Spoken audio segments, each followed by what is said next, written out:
Selamat siang, salam sejahtera untuk kita semua. Shalom, Om Swastiastu, Namo Buddhaya, salam kebajikan. Dan yang lebih penting sekarang katanya ada salam yang terakhir, yaitu salam sehat selalu ya Pak. Terus betul, itu yang penting. Kita terakhir ketemu tahun lalu bulan Februari ya Pak ya. Iya. Itu masih belum pandemi. Belum. Mau pandemi. 22 Februari, tanggal 3 Maret pandemi. Waduh. Baru mulai pandemi. Dan ini memang inti pesan dulu masih sifatnya banyak yang offline, gitu, walaupun sudah banyak juga yang online. Dan rencananya memang acara kali ini pun tadinya mau dilaksanakan di Jogja ya, Pak Kus ya. Betul.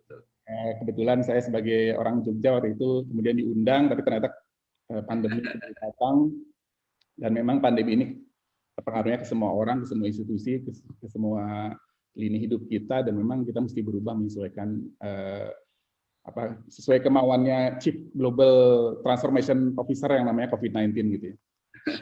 Termasuk juga ya training gitu. Jadi mungkin saya di sini walaupun tadi diperkenalkan di depan, judul aslinya itu adalah Innovation on Training. Sebetulnya tidak ada yang baru di dunia training gitu ya, kalau dari sisi metodologi.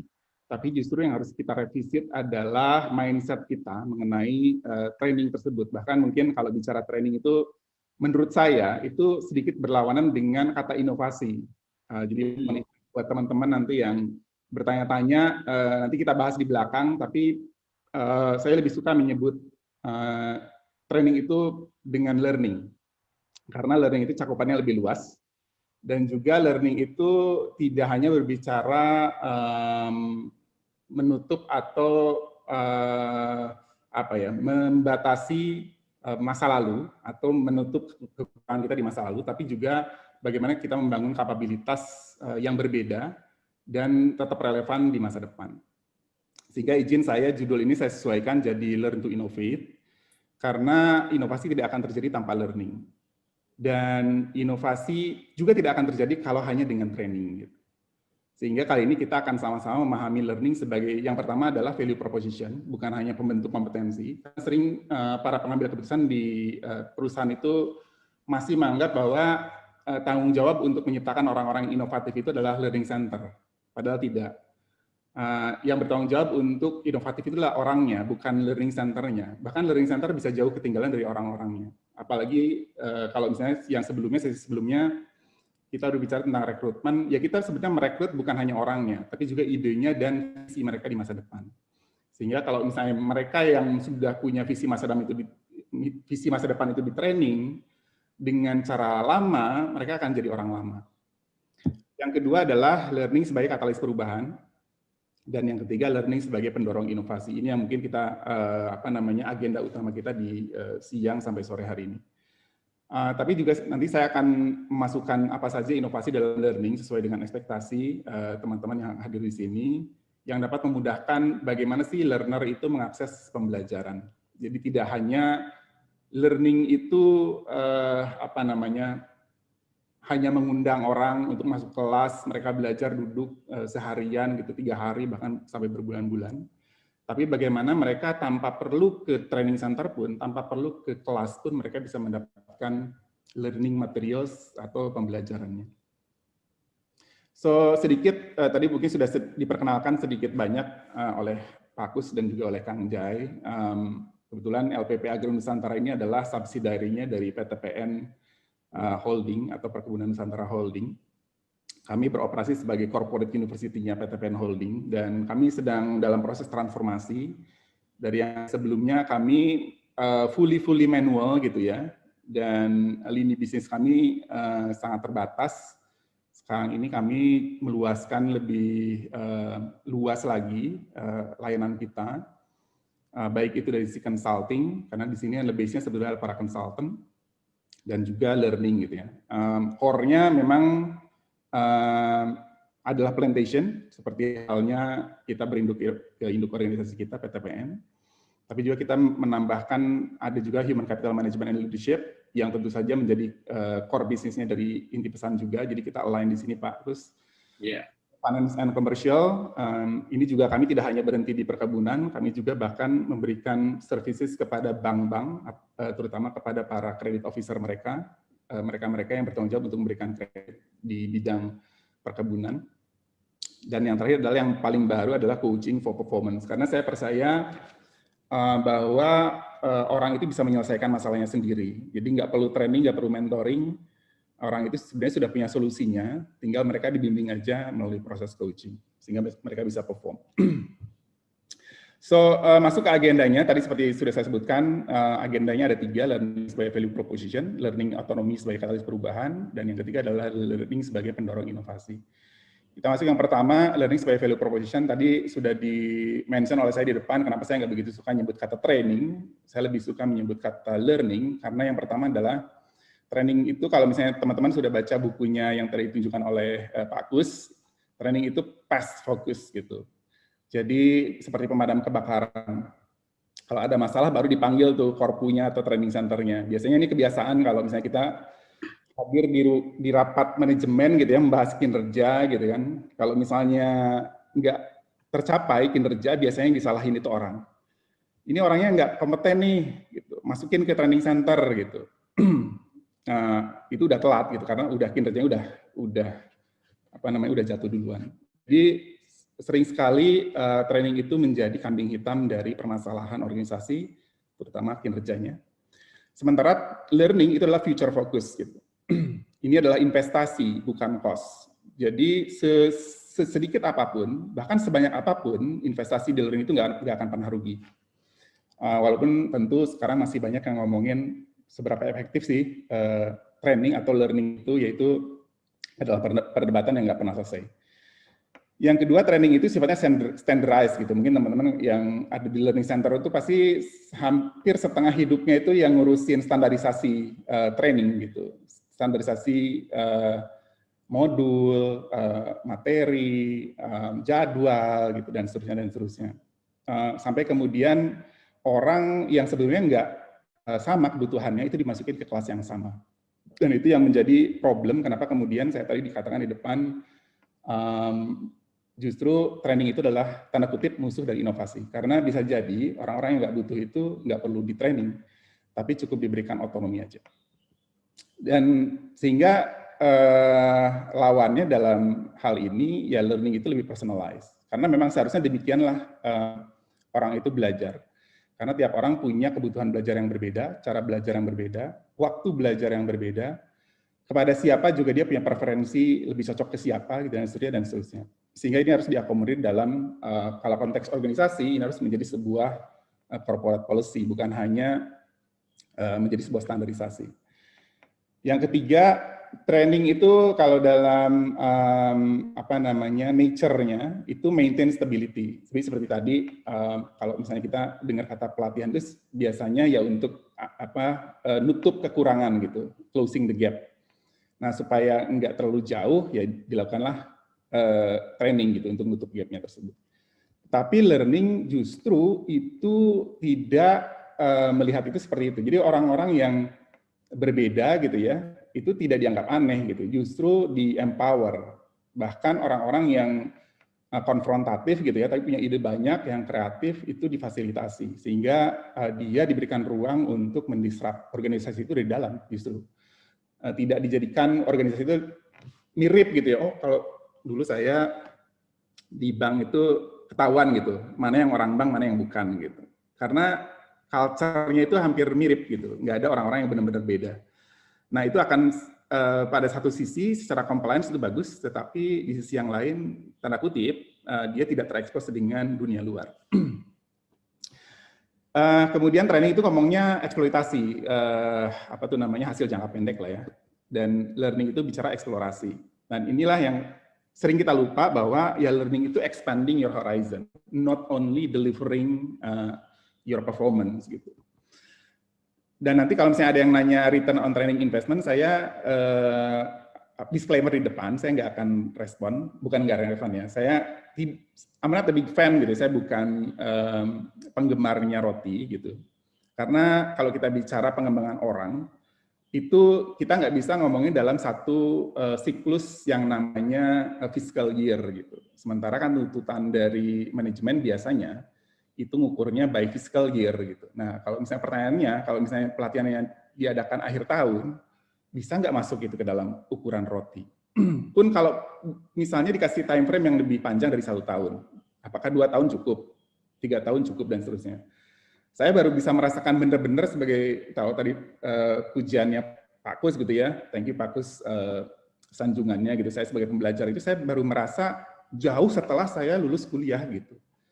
Saya baru merasa belajar itu setelah nggak disuapin lagi gitu, di mana saya merasa harus mencari sendiri. Nah, disitulah kemudian saya lebih believe bahwa instead of roti, saya lebih believe selai gitu. Ini bukan roti yang ada di toko roti atau selai yang ada di toko roti ya. Selai itu maksudnya ada somewhat every learning affect individuals. Jadi nggak akan pernah rugi kita memberikan investasi kepada orang itu untuk belajar. Tapi pertanyaannya kepada siapa kita memberikan investasi pembelajaran itu.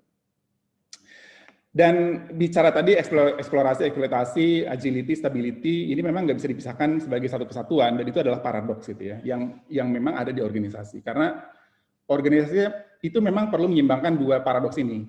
Gitu. Pertanyaannya seberapa besar porsinya, nah dan kemudian bagaimana membaginya antara kinerja jangka panjang dengan kinerja jangka pendek. Kalau kita ngomongin 2 paradoks tadi.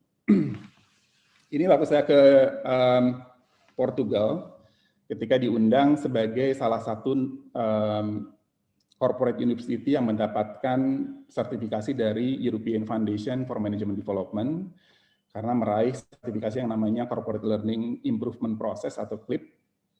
Saya nyuri ilmu nih di sana, bahwa ternyata memang 2 paradoks antara eksploitasi dan eksplorasi, dan juga aksis agility dan stability itu memang selalu menjadi pembahasan yang tidak pernah selesai gitu. Terutama kalau kita ngomongin organisasi ini mau kemana, berkembang ke arah mana, dan seterusnya dan seterusnya. Dan tentu perubahan itu bukan organisasi yang berubah, tapi oranglah yang berubah. Jadi kalau kita ngomongin organization change, itu sebenarnya yang pertama berubah, yang pertama kali harusnya dirubah adalah orang-orangnya, dan dimulai dari atasnya. Dan ini kan mirip ya kalau misalnya kita ngomongin di dunia pertambangan gitu. Analoginya di pertambangan ya sama juga gitu. Kalau misalnya eksploitasinya sudah habis, lahan minyak atau tambang itu tentu kita harus melakukan eksplorasi. Tapi justru jauh sebelum resources itu habis, kita harus sudah mulai eksplorasi dari jauh hari. Supaya nanti begitu eksploitasinya selesai, nah kita sudah siap dengan cadangan baru. Dan eksploitasi itu bicaranya mana hasilnya sekarang gitu. Dan eksplorasi itu cari ladang baru untuk bisnis masa depan. Nah, paradoks yang kedua ini adalah ngomongin stability dan agility. Gitu. Stability itu memperkuat budaya saat ini, sementara agility itu mengubah pola pikir dan kebiasaan. Nah, ini kan paradoks nih, gimana orang bank harus, kalau dulu itu saya sempat waktu di corporate university, tagline-nya untuk transformasi bank tersebut adalah kita ini bukan bank yang punya lisensi teknologi, tapi kita harus jadi perusahaan teknologi yang punya lisensi bank. Nah, itu kan pola pikirnya berubah banget ya. Artinya di satu sisi kita harus melepaskan identitas lama kita sebagai seorang bankir itu, lalu menjadi identitas baru sebagai seorang teknologis gitu, tetapi punya lisensi bank. Nah, itulah yang lebih cepat diadopsi oleh mereka-mereka yang bukan bankir justru. Teman-teman yang di swasta itu GoPay, OVO, dan sebagainya. Sehingga pesan moralnya, kalau kita lihat ini, dua paradoks ini memang selalu jadi tantangan bagi manajemen gitu. Nah, sehingga orang-orang yang senang dengan paradoks itu ya, menikmati tantangan, menikmati tekanan dan ketidakpastian, yaitu memang perlu leader lah, kapasitas leader untuk bisa memahami gitu. Karena ini dua sisi gitu, nggak bisa salah satunya aja. Sementara kalau teman-teman atau orang-orang yang belum terlalu paham tentang strategi, itu kemungkinan akan kesulitan untuk mengelola dua paradoks ini. Nah, sehingga pilihannya selalu adalah immediate impact, kinerja harian, kinerja bulanan, kinerja triwulanan, kinerja semesteran atau kinerja tahunan, atau future readiness gitu, kesiapan masa depan. Masanya organisasi itu nggak bisa milih salah satunya, harus tercapai dua-duanya.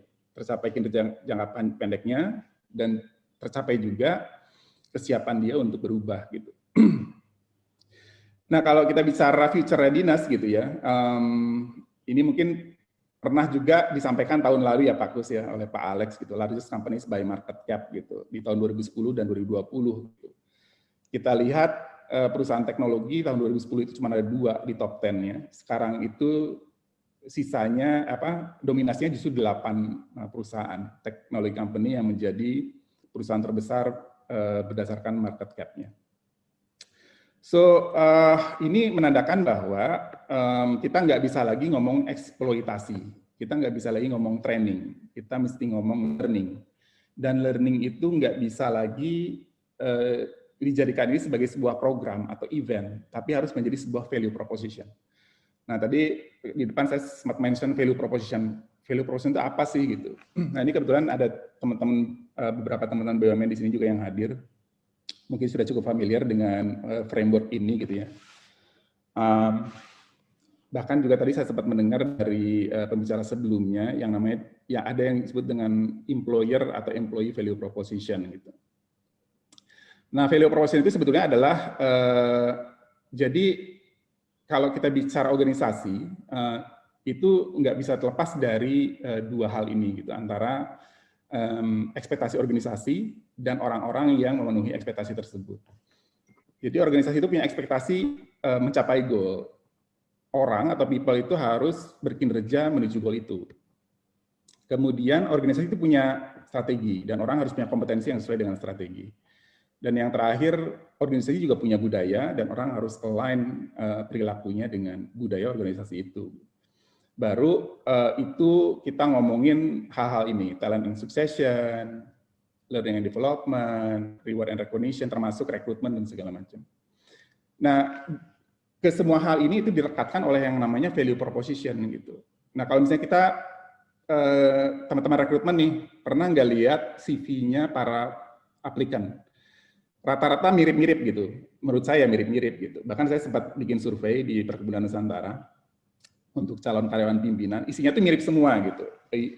Kurang lebih ada yang bilang saya adalah pekerja keras gitu ya.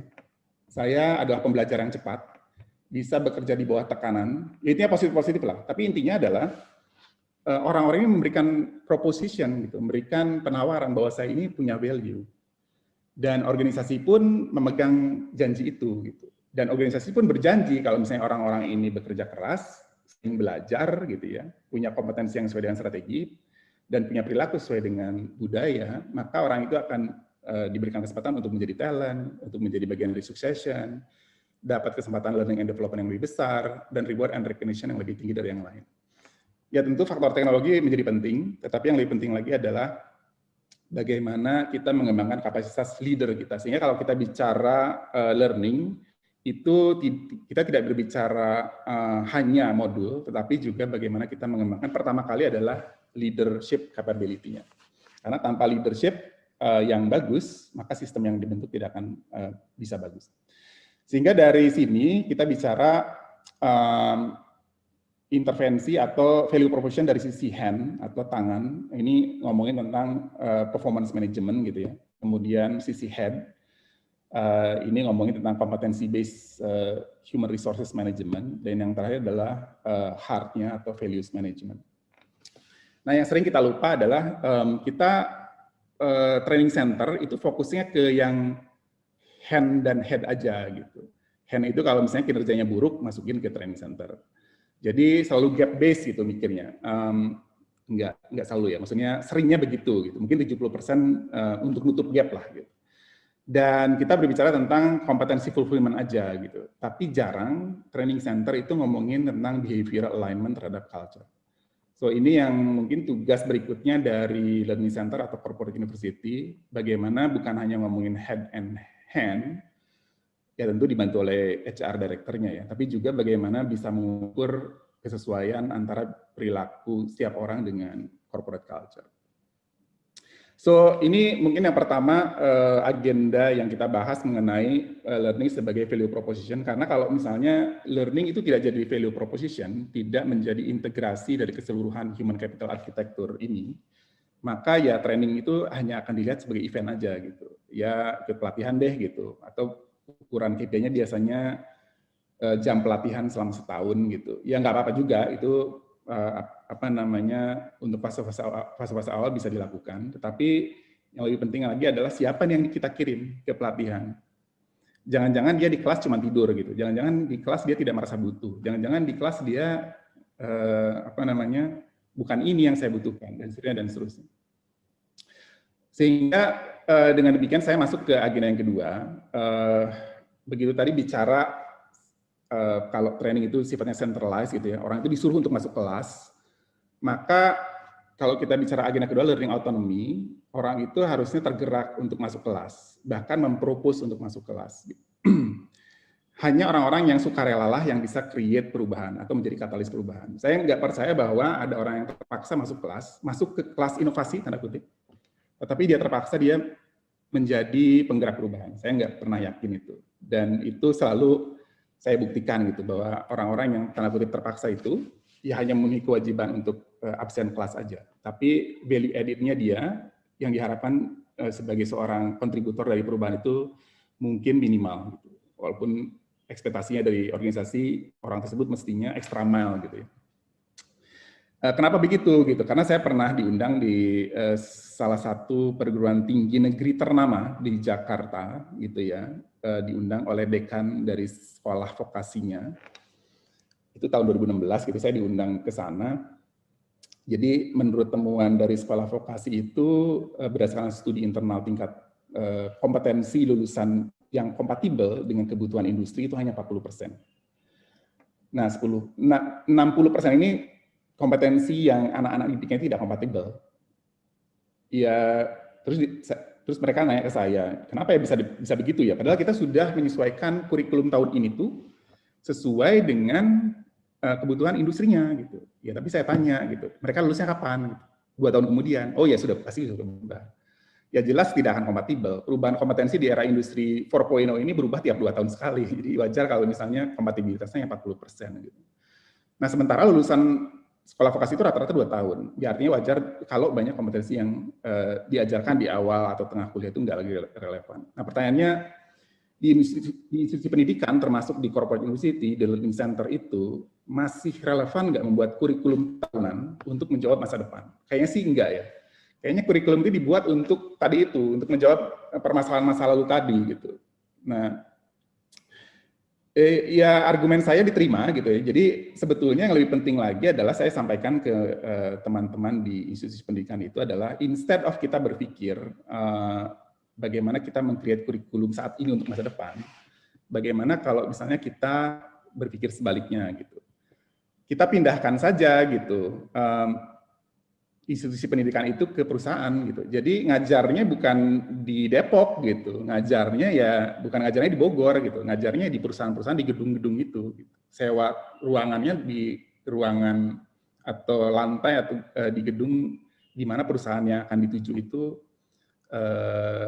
akan akan nantinya para siswa didik itu akan menuju ke sana. Gitu. Nah, sehingga saran saya waktu itu adalah jadikan tempat kerja tujuan itu sebagai tempat pembelajaran. So, mendekatkan case-nya dengan pembelajaran itu adalah satu hal. Sehingga siswa atau pembelajar itu dapat langsung mengantisipasi perubahan yang terjadi pada saat itu. Gitu. Jadi kita nggak setiap tahun bikin kurikulum baru berdasarkan perubahan industri yang kemudian 2 tahun lagi itu berubah. Dan kebetulan ini dijawab juga oleh Kementerian BUMN tahun 2017 itu melaksanakan program mahasiswa magang bersertifikat. Itu adalah program kerjasama antara BUMN dengan sekolah-sekolah vokasi. Jadi di tahun 2021 ini kita sudah mencapai angka 21.000. Sampai akhir tahun ini kita akan mencapai angka 21.000 mahasiswa yang bekerja di lapangan, yaitu di perusahaan-perusahaan BUMN. Dan mereka bekerja selama 6 bulan, langsung di tempat kerja. Dan pengajarnya langsung turun ke lapangan, bukan mereka dipanggil ke kelas gitu. Dan case-nya adalah case yang real di lapangan, bukan buku teks yang ya tebal-tebal gitulah. Sehingga hasil penelitiannya mereka tepat guna. Jadi bukan hanya theoretical, tapi juga langsung ke empirical, bahkan practical. Nah, pertanyaan yang sama di perusahaan itu, masihkah kalau misalnya kita ngomongin corporate university atau training center gitu, pertanyaannya sama gitu. Masihkah diperlukan TNA, Training Needs Analysis, yang baru selesai setelah 3 bulan? di tahun berjalan gitu. Artinya baru selesai itu di akhir bulan Maret gitu. Kemudian kurikulum development 3 bulan lagi gitu ya, baru selesai di Juni gitu ya. Dan arrangement 1 bulan gitu. Artinya baru di Juli itu disosialisasikan kalender OVPN-nya. Kan kalau kemudian nyampe akhir tahun biasanya nggak pernah dilepas tuh pembelajar-pembelajar itu, karena kejar setoran semua kan. Dan ketika kinerjanya nggak tercapai lagi, yang disalahin training center lagi. So, ini jadi kayak semacam lingkaran setan gitu ya. Makanya kemudian dari depan saya sempat mention, instead of kita ngomongin operational shift, kita mesti masuk ke yang namanya mindset shift. Di mana kalau kata-kata yang ada di buku itu, yang sudah dibaca oleh Pak Kus, learning needs to be a part of the system of work. Learning itu harus menjadi bagian dari sistem kerja, bukan terpisah dari sistem kerja. Artinya kalau kita manggil orang yang dari cabang jauh, misalnya dari Merauke, dipanggil ke Jakarta untuk pelatihan, itu udah hilang berapa lama waktunya di jalan itu udah 2 hari habis. Terus kemudian waktu di Jakarta masih jet lag gitu ya, 2 hari juga gitu ya. Termasuk waktu di kelasnya dia pasti jet lag gitu. Terus waktu di kelas itu, ternyata bukan ini saya butuhin gitu. Itu sudah celaka 3 kali gitu ya. Sehingga mindset shift yang kedua adalah kita mesti bergeser dari training atau training center menjadi learner as center of learning. Nah, ini sudah pernah kami lakukan, Pak Kus di BNI, di Jasa Marga, saya juga membantu di Jasa Marga, dan beberapa BUMN yang lainnya. Kita mesti membalikan akuntabilitas pembelajaran itu tidak di training center, tapi di learner-nya. Instead of learning center yang bertanggung jawab adalah learner-nya. Gimana caranya? Yang pertama adalah, kalau tadi kita bicara learning itu harusnya individualized dan decentralized, maka mereka harus dapat budget gitu, tiap orang itu. Jadi jangan kantor pusat yang ngatur gitu. Kantor pusat itu jangan sok tahu deh gitu kebutuhan tiap orang itu apa.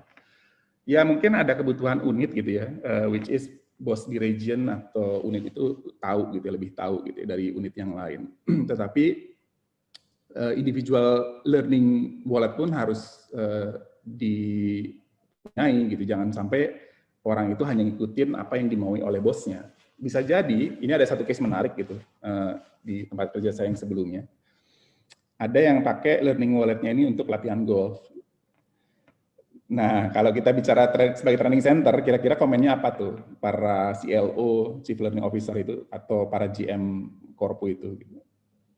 Ya persis, jawabannya adalah, ini nggak nyambung nih, ini kan kita kasih learning wallet, kok dia malah latihan golf sih gitu. Oke lah, waktu itu kita akhirnya menengahi, kita panggil orangnya, terus kita tanya gitu. Emang ini apa hubungannya dengan peningkatan kompetensi kamu gitu? Atau apa sebetulnya yang menjadi dasar kamu ngambil golf instead of pelatihan kelas biasa gitu? Pak, kalau saya udah pernah Pak ikut saya ini punya gapnya gini Pak, saya punya masalah. Kalau misalnya saya ketemu nasabah, itu tuh saya nggak pede gitu. Kalau misalnya nasabah itu jago main golf, sementara saya nggak bisa. Gitu. Terus yang kedua, tuh kayaknya orang-orang yang main golf tuh pede-pede gitu. Dan ini kayaknya bisa bagus nih untuk ningkatin pede saya. Terus sekarang gimana? Iya Pak, saya lebih lancar dalam komunikasi, saya juga lebih pede, dan seterusnya.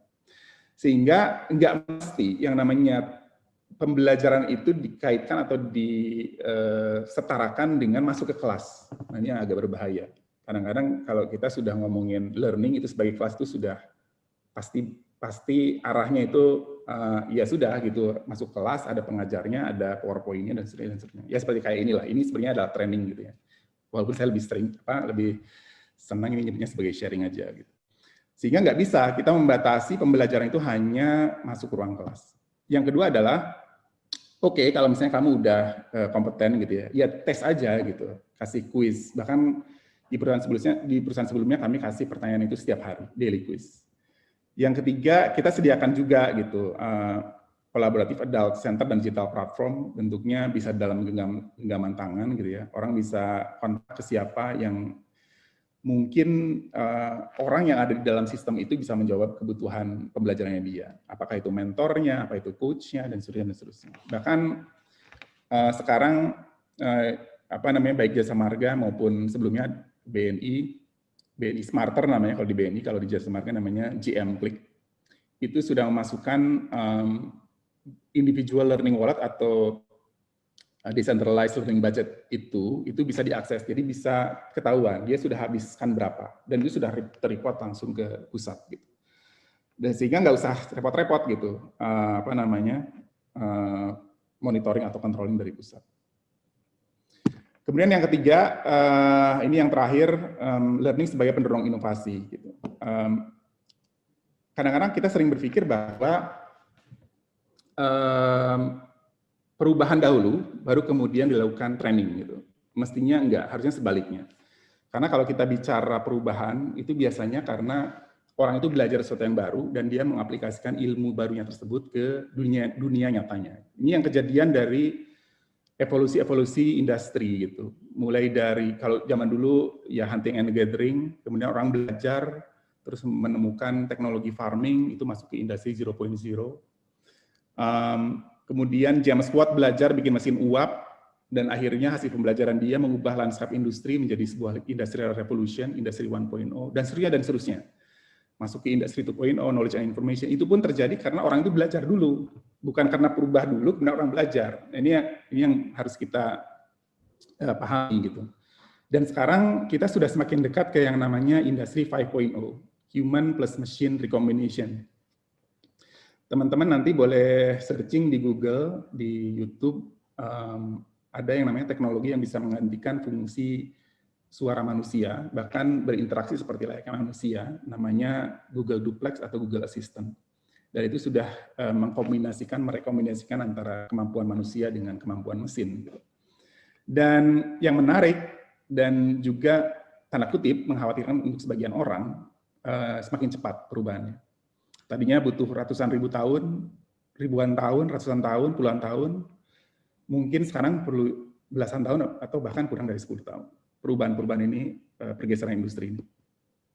Dan ini yang mungkin banyak sekali orang-orang yang sudah nyaman dengan pekerjaannya, tapi ternyata tergantikan oleh teknologi atau efisiensi. Itu setiap beralih industri, itu tenaga kerja yang diperlukan hanya 10% saja. Tetapi produktivitas tetap meningkat 50 kali. Nah, tapi jangan khawatir, banyak sekali juga jenis pekerjaan baru yang bertumbuh sesuai dengan industrinya. Dulu kita nggak pernah tahu tuh ada pekerjaan yang namanya content creator gitu kan, YouTuber, itu yang tercipta di industri 4.0, tapi yaitu menggantikan pekerjaan reporter, pekerjaan jurnalis, pekerjaan kantor berita dan segala macam. Nah, ini satu quote yang selalu saya kutip kemana-mana. Orang yang buta huruf di abad ke-21 itu bukanlah orang yang tidak bisa membaca dan menulis, tetapi orang yang tidak mampu belajar, melupakan apa yang sudah dia tahu untuk unlearn, dan belajar dengan cara mengajar atau relearn. Sehingga nanti justru yang perlu ditransformasi oleh training center dan learning center itu adalah bukan bagaimana caranya mengajarkan orang, tapi mengajarkan orang bagaimana caranya belajar. Nah, ini beda banget. Artinya selama ini learning center itu mengajarkan apa yang perlu dipelajari. Ini loh, ini materi komunikasi, ini materi financial for non-financial manager, ini loh materi untuk strategic management dan seterusnya. Semestinya mereka hanya dikasih kailnya aja gitu. Ya perkara ikannya mereka yang pilih sendiri sesuai dengan kebutuhan. Ini teman-teman learning center udah tahu semua lah gitu. Efektivitas learning itu 70%-nya terjadi di experiential learning, di tempat kerja. Tapi budgetnya itu justru masuknya 70% itu masuknya ke formal learning gitu. Jadi sayang sekali gitu, sangat tidak efektif, sangat tidak efisien gitu ya. Kita mengguyurkan dana untuk training kursus-kursus gitu ya, program development, seminar gitu ya, MOOC bahkan e-learning module, akreditasi dan seterusnya. Tapi sebetulnya yang paling berdampak itu adalah experiential learning. Bagaimana orang itu langsung bekerja di dunia kerja dan mendapatkan bimbingan dari orang-orang yang lebih tahu dari dia. Kemudian dia disediakan support system untuk belajar, seperti halnya tadi JM Click atau BNI Smarter yang bisa diakses kapanpun, dimanapun. Materi bisa di-download dan dipelajari kapanpun gitu. Nah ini tadi mungkin apa namanya, ini sudah lama sebenarnya Peter Drucker bilang kalau ngomongin inovasi, balik ke inovasi gitu ya. Jadi setiap orang itu harus mampu memposisikan diri mereka harus bersiap terhadap apapun yang ingin mereka pelajari. Jadi nggak nunggu training center. Karena kalau misalnya direksi roadshow itu selalu yang keluar itu adalah dari karyawan itu biasanya, Pak saya nggak pernah di training, itu mereka nunggu. Gitu. Artinya mereka nggak punya akuntabilitas untuk belajar. Gitu. Mereka menyerahkan akuntabilitas belajar itu ke learning center. Jadi untuk melihatnya bukan sebagai sesuatu yang mereka butuhkan, tetapi sebagai sesuatu yang bisa disenangi dan dilakukan. So most importantly, they have to learn on how to learn, bukan what to learn-nya. Nah, how to learn-nya itu juga ada di buku itu, Bapak dan Ibu yang mungkin nanti kesempatan baca bukunya. Saya sebutnya BFAST, Believe, Exercise, Forget, Active, State, dan Teach. Ini adalah salah satunya, Bapak dan Ibu. Bisa yang lain, tapi kalau misalnya kita percaya bahwa kita bisa melakukan sesuatu, maka kepercayaan itu bisa menjadi sebuah kenyataan. Ini terjadi. Saya membantu waktu itu di Jasa Marga, transformasi pengumpul tol yang tadinya itu kan ada penjaga gardu Nah, sekarang kan fungsinya udah nggak ada tuh, digantikan oleh mesin ya, tap gitu. Dan orang-orang itu kemana gitu. Nah kalau kita tanya ke orangnya, nggak percaya dia bahwa dia bisa bekerja selain menjadi orang yang menjaga gardu tol. Enggak Pak, identitas saya penjaga gardu tol gitu. Tapi begitu kita yakinkan, kita berikan pemahaman, di coaching dan di mentoring, udah nggak ada lagi posisi gardu tol mau di mana gitu. Kita punya program di Jasa Marga itu adalah bagaimana mentransformasikan penjaga gardu tol menjadi coder, orang yang suka memprogram atau coding. Awalnya mereka nggak percaya, tapi udah percaya dulu deh, kerjain dulu gitu. Dan akhirnya dari 100 orang batch pertama itu akhirnya bisa lulus dan bisa menjadi coder. Nah, artinya kalau kita believe, ya kita bisa. Kadang-kadang kita nih yang sering melabel orang lain, oh si ini nggak bisa nih kayaknya, dia dari cabang, nggak mungkin dia bisa di kantor pusat. Tapi sebaliknya, dia orang kantor pusat nih, nggak mungkin dia bisa survive di kantor pusat. Dan seterusnya.